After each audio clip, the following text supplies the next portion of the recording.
الآباء بصفة عامة اللي يسمعوني، رواتب أولادنا في الزمن هذا على كم؟ أعطوني المتوسط. 5000 منها وفيها. طيب صلوا على النبي. 5000 وال4000 وال6000 منها وفيها على هذا الزمان وعلى هذا الغلاء وعلى الأجارات الشقق اللي من 20 و25، على الذبايح اللي من 1400 و1500، على صلاة الزواج، على الأمور الغالية. يقدرون أولادنا يتزوجون؟ قولوا لي إيه ولا لا؟ إيه الناس يسمعونكم؟ إيه ولا لا؟ طيب من اللي يتزوج بأولادنا؟ من اللي يزوجهم؟ طيب من اللي يزوج بناتنا اللي عنسوا في البيوت؟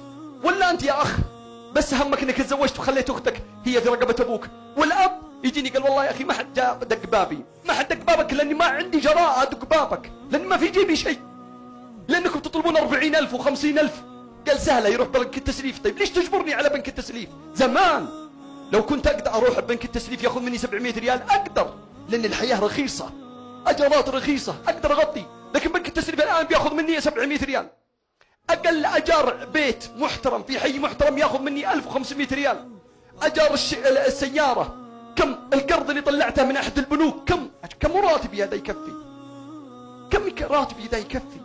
في أحبابي اليوم ما قدروا شبابنا على 50,000 و60,000 اللي تبغونها، ما قدروا على الذهب، وأنتم شفتوا الذهب كيف هو غالي. اليوم الملكة صارت مثل إيش؟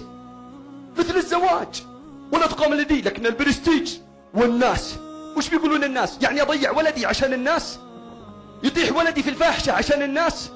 تعنس بنتي عشان الناس؟ تبغى تدخل قبرك اللي يسمعني من الرجال ويسمعوني من النساء وتقدر تقول ربي يوم القيامة يا رب إني ما قدرت أزوج بنتي عشان الناس؟ هذه هي الأعذار بتنفعنا عند ربي؟ بتقولوا والله جماعتنا المهور بينهم كذا واستحي منهم. والله ما تنفعنا هذا الأعذار عند الله. في الدنيا والله ما تنفعك، خل باقي تنفعك عند العرض على الله. لكن أقول لكم شيء ولا تزعلون مني، أقولها ولا تزعلون، وأنا في وجهي شايب إلين أطلع من هذا الملتقى. والله أكثر الرجال إلا ما رحم الله يشعر أنه ما هو من رأسه، إنه من رأس الحريم اللي في البيوت. هي اللي تشيخ وهي اللي تأخذ وهي اللي تعطي. وعلى قول بعض الشباب قال لي ولدي يقولون يجيبون من البساكيت، ما قدر يقول بيتي فور اللي بذاك الحساب.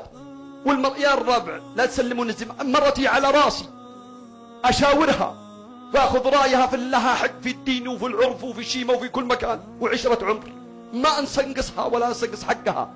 لكن إذا كانت ناقصة عقل ودين ولا همها إلا الناس ولا همها إلا ذي، لا تضيعون بناتكم ولا تضيعون أولادكم، ولا تزوج بنتك للرجال ما هي تبغاه ولو كان ولد عمها ولا قريبها. لا تحطون عاداتنا على نقدمها على قال الله وقال الرسول. ولا أزوج ولدي البنت عمه ولا بنت ولا قريبته عشان أجامل أخويا ولا أختي. لا، راس مالي تعبت فيه في حياتي والله ما ينكح بنتي إلا واحد أرضاه خلقه ودينه ورضيته هي، ولا يأخذ ولدي إلا البنت اللي يبغاها إذا كانت بنت طيبة وبيت طيب. أما يجبرهم عشان عادات وحنا مبسوطين ويمدحون الناس في الزواجات، بيض الله وجهك. ولدي على قول واحد من الشباب يقول والله يا أبو راشد إني في يوم الزواج إني بلابس بشتي وإني أصلي العشاء مع الناس ونعمتي على خدي.